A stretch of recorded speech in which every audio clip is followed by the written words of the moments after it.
Hello race fans, my name is Taylor and welcome to Above the Yellow Line, the show where we talk about all the updates, theories, news, recaps, and more of the NASCAR Cup Series. A hectic week here at Above the Yellow Line and a hectic news week for NASCAR, honestly. I mean, they have overhauled their weekend schedule due to weather, which means I've overhauled my schedule this weekend and on this channel because everything's changed, and as news is updating, I'm updating, and it's updating a little later than expected, hence the late podcast. At least the drivers are happy about being on the dirt and all this happening. Here are some of the words, some from Kevin Harvick here about the drivers' excitement. I know it dwindled a little bit after the very unfortunate end to the qualifying rounds, which basically did not happen. The trucks got on the track for, I think, less than 5 minutes and they called it quits. So no qualifying for either series, but we did get practice for both series, so I'll break down that at least, and I'll talk about who did the best in the Cup Series, and I'll talk about also what I noticed difference from what I saw in iRacing from the actual real thing. There was no qualifying, but we do have a lineup, so I'll talk about the lineup, and then I will talk about who I think will be your race winner. That is the schedule for this podcast. Let's dive into at least what I noticed that's different about the cars. Here's a nifty little visual that SHR brought up on their Instagram page. You see it right here, detailing the differences of the cars, starting with a different spoiler. The spoiler is narrower across and taller up and down because these cars are going to get into the wall, and when they do, they're not going to want to have that old long spoiler because that thing is going to get crushed in, it's going to get hurt. So we have the new spoilers, the narrower and taller ones, to still give the cars some good aerodynamics, but also because they don't want to damage those cars more than they have to. The splitters on these cars are also different because there are none. The splitters are just basically an apron at the bottom of the car. I'm thinking of it this way in terms of this race, that would basically act as a shovel kicking up dirt, and you don't want that, so those are out of here for this race. The cars are also sitting higher for that reason of not wanting to kick up and have dirt under the car, but they're sitting up higher. The cars are also sitting on different tires than we see week in and week out. These are dirt tires. They're groove-treated bias ply tires that have deeper engraved edges in them to create more grip on the track that a smooth tire would not provide. You'll also see in this graphic too that there are large screens on the grille there to prevent dirt from getting into the vital parts of the car, like the engine or the radiator, anything like that. You see those screens there to protect from dirt getting in and ruining those engines. Finally, I want to mention that these cars have added bracing or extra cushioning on the sides of the cars to protect them from the beating and banging they will endure during these races, to keep all the nice stuff on the inside, the engine and everything, nice and safe. Kind of like packing peanuts. If you have a really breakable, let's say you have a vase in a box, you put packing peanuts around it to keep it extra safe. That's basically what this is on the car. Steve Letarte did a video detailing all these changes, and he actually showed the car. It looked a lot different. I would recommend looking that up if you can. I'll link it in the description below because it was actually really helpful for me to see all these changes visually, besides from this graphic, actually in a video. So check that out if you can. So a lot of things I noticed there. I also saw, if we're talking about the actual cars on the track, a lot of spins in these practice runs, so that extra protection on the car was a good call by NASCAR. Let's jump into the details of these instances by briefly discussing the first 2 practice sessions on Friday for these Cup cars. Super fun sessions to watch. A lot of fans actually attended these practices. Even with COVID, I've never seen that many people in the stands, even just in a broadcast, which was very neat to see. I've also never paid that much attention to the practice sessions as I did Friday because I wanted to see how these cars were going to do. I wanted to soak up all the information I could. It was such a learning experience for me as someone who has no clue about dirt racing, and it was entertaining because these drivers, within reason, I would say, could really push the limits to see what worked and what did not. Let's talk about practice number 1 real quick. Visual I have here, Alex Bowman was your fastest driver on the track, followed by dirt royalty Christopher Bell, then Kyle Busch, Hamlin, and another royal figure in the dirt world, Kyle Larson. Notice everyone in the top 5 minus Hamlin, I believe, has dirt experience under their belt either recently or has grown up dirt racing. I thought that was interesting that those guys did the best to start with. If we look at the top 10 consecutive lap averages, noting that this only counts to the cars that had ran 10 laps at once consecutively, so some drivers that you don't see here didn't run 10 laps consecutively, so don't be surprised about that, but the top driver in this practice 1 was Kyle Larson, having the best average speed among all the drivers, followed by teammate Alex Bowman. On to practice 2, the fastest driver there was Ryan Blaney. A little surprise there, but Ryan Blaney had the fastest car in practice 2. After him was Alex Bowman, showing consistency early on, then behind him was Hamlin, also showing some consistency, then Logano and Briscoe, another dirt guy. Looking at the second practice 10 consecutive lap averages, you will see again Kyle Larson reigns supreme, followed by Denny Hamlin, a guy who actually seems to be figuring things out pretty well considering his lack of dirt experience. Then Tyler Reddick, a guy who literally started his career on the dirt, or pretty much started most of it on the dirt, I would say. Looking at that, if you take time to compare them side by side, you can see a slight shift in the drivers who did better or worse, but not a whole lot of shift like I was expecting. The driver placement stayed pretty much the same as to who has it figured out and who does not. And already in these practices, we have a driver to the rear for an engine change, and it's not a name I want to be saying right now, but Kyle Larson, the dirt track king, I would say, in the Cup Series so far, I'll call him, has been sent to the rear for Sunday's race after the team had to make an engine change after practice 2. The temperatures in that car just went way too high, they lost the engine, and they were done. I would say if it was any other guy, their race would be screwed. But with Kyle Larson, I think with his experience, he could bounce back well. Maybe not a win, but I'm not sure. And this is also why I waited to post my race pick, because I wanted to see how the drivers did in practice. And obviously, with the unknowns of the dirt, there could be a lot of engine changes. There could be a lot of problems with the cars that would send drivers to the back of the field. Luckily, though, actually, my race pick, I didn't pick Larson before the practice happened. I picked another driver, which I will get to at the end. Actually did very well in practice. Very excited about that, but I will get to that in a second, or in a little bit, I guess.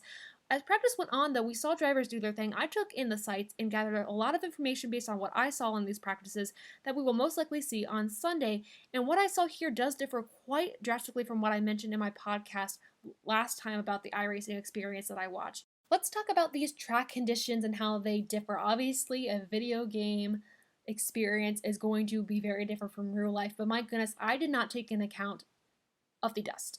There was dust, dust, and dust. That was the story of these practice sessions. Visibility was an issue, and as you can see with these pictures, it was hard to tell who was who on my TV screen, and these drivers also had a hard time seeing. I saw them post on social media afterwards. When I talked to the broadcast, there was a lot of issues seeing. Take a look at this ride along with Ryan Blaney, by the way, from NASCAR's Twitter page. Parts of the track were all right, and then you got into turn 1, and it was just a pile of dust and dirt. I cannot imagine what these spotters are going to have to go through. With these overhead images that the broadcast caught, I did not know who I was looking at for most of the time. The screen was almost completely brown, and that may be over exaggerating, but honestly, it's going to make for a really tough broadcast to watch when you cannot see your drivers. Even take a look at this clip from practice when Hefner goes around, and it's so hard to make out his car, even the cars going around him, because of the heavy pile of dirt. Many of these drivers talked about covering the track in more water to dampen the top layer of the track so it wasn't all dust. Drivers like Hamlin, Bowman, Blaney mentioned how NASCAR kind of has their hands tied at the moment because of the incoming weather. If they wet the track now and more rain comes in, it'll be more of a hassle to clean. But then take a look at this track after 4 rounds of practice on it. With the Cup cars and trucks, there were potholes and craters taken out of the track and the drivers had to maneuver on. The surface was super bumpy, as to be expected, but this is ridiculous, honestly. And after every lap, the track got more and more worn and more abrasive, which basically just means the drivers have to be really good and good enough to adapt to the track as it changes by the second. And they'll say that in every other race, but I kid you not, with this dirt race, the track is going to change every single second, every single lap. Speaking of the track with the racing, and I know it's just practice, but we also saw something I should have expected, but because of the iRace, my expectations were totally changed. Literally every single car ran the same line. The other areas of the track besides the dark circle around the track had no grip whatsoever, and we saw a line of cars trying to figure things out. There was only one group, and I was hoping there would be more. I was hoping they'd work another in, but they just didn't have the time. I was wanting more spread out racing, but it doesn't look like this will be the case. This one groove looking track led the drivers to note that this track is absolutely abusing these tires. Here's a picture of Larry Mack holding a tire type that we'll see this weekend, and versus a tire that we see week in and week out.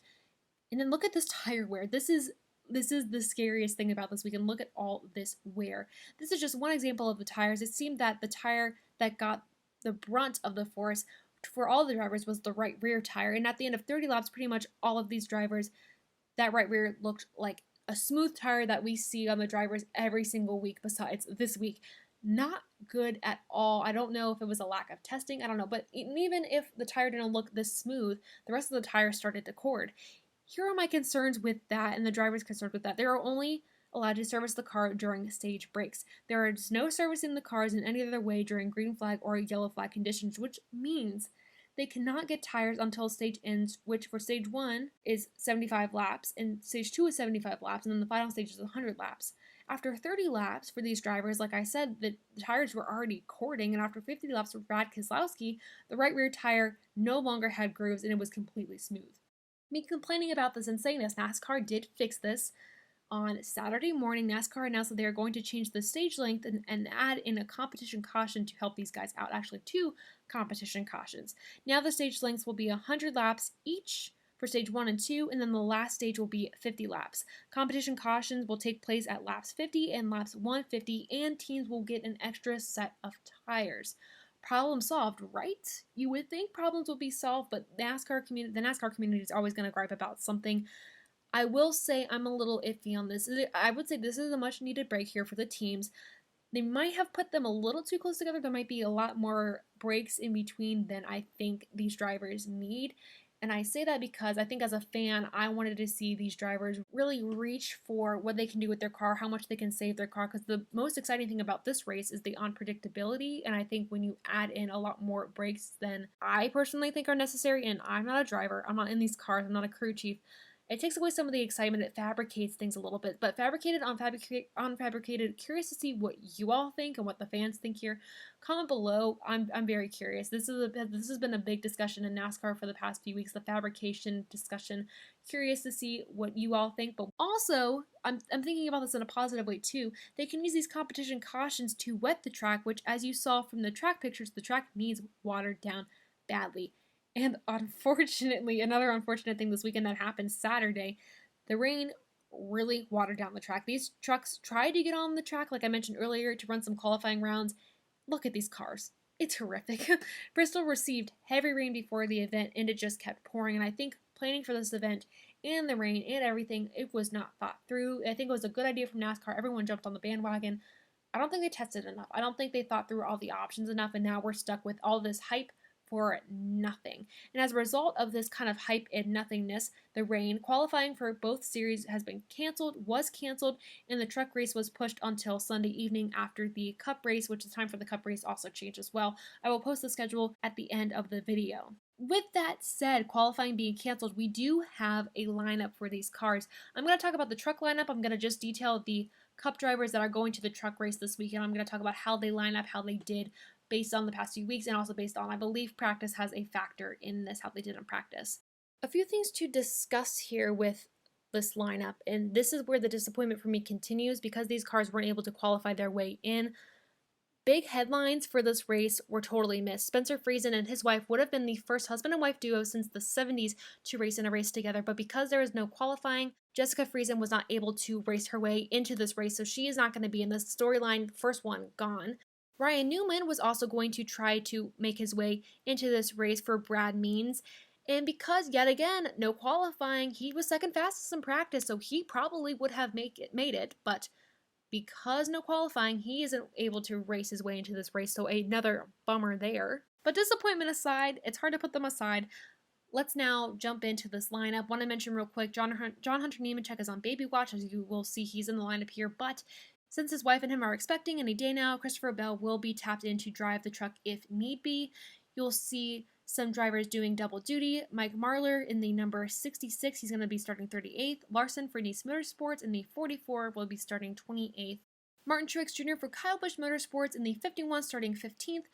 Bubba Wallace with a cool car, Columbia Sportswear with a Toyota car starting 32nd. Kevin Harvick for David Gilligan Racing in the 17 car, the first time in a truck since 2015, starting 30th. Not too shabby there. It's towards the tail end, but not too bad. Chase Briscoe in the 04 car, starting 33rd. Suarez in the 02 car, starting 26th. And that's your truck lineup. Now let's go to the Cup lineup. Like I said, same thing about the trucks. They had no qualifying, so it was lined up, I believe, based on practice and past data. Kyle Larson would be starting on the pole. That would have been, the race would have been over at that point if he started in the front of the field, but he, like I said, tail end because of an engine change. He will have to work his way through the field. So now starting on the pole, technically, sort of, I guess, Denny Hamlin, followed by Ryan Blaney, who was the fastest in the second practice round. Then you have Kyle Busch, Martin Truex Jr., Kevin Harvick, and Alex Bowman, who was fastest in the first round of practice. Now we'll be starting in 6th. So if we look at the field here, a lot of interesting starting positions. Austin Dillon, who won on the dirt, like I mentioned in my last pre-race podcast for the Bristol dirt race. He won last week, I believe, on a dirt track. He's starting 9th. Then we have another dirt royalty. We have Christopher Bell starting 15th. He's going to have some work to do, but nothing out of his realm. I also want to mention another dirt guy, Tyler Reddick, who I want to be watching this week to see how well he does. He's very slow but steady driver. He will work his way through the field, and at the end he will be charging for the lead spot starting in 27th. So those are some drivers to watch. There are some drivers I think would be interesting to take a look at during this race. That is your Cup lineup. Now let's line up our odds. There's not a lot I can base my winning pick on because we don't have data of these Cup cars on dirt at all. So here's what I can base my race pick on. How the drivers did in these practices. Like, I saw some drivers really rise to the occasion and drivers really not. Drivers with past dirt experience and recent dirt experience that I talked about in my last pre-race podcast for the Bristol dirt race. I want to say too, Kyle Larson talked about this in his interview. He made a really good point about how dirt drivers might actually be at a disadvantage this weekend because of their prior experience. Here's what he means by that.